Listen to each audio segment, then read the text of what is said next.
Hello, welcome to Julian's Shednanigans. So I want to build a shed, a bit like that, but not really like that.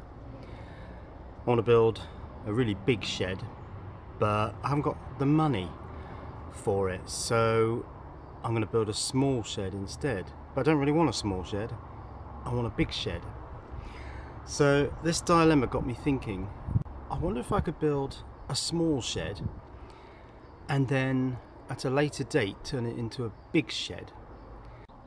So that's what Shednanigans is all about. It's about me mucking about with the idea of building a modular shed.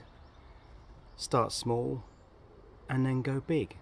My starting point is this. It's a square 1.2 meters in each dimension. So that means I can cut holes in the ground at a very precise 1.2 meter distance. A 1.2 meter square shed isn't a lot of use. It might come in handy just for a bit of storage. So the idea is to build a 1.2 meter square shed and then make it a 2.4 by 1.2 and then a 2.4 by 2.4 and so on. That's the plan.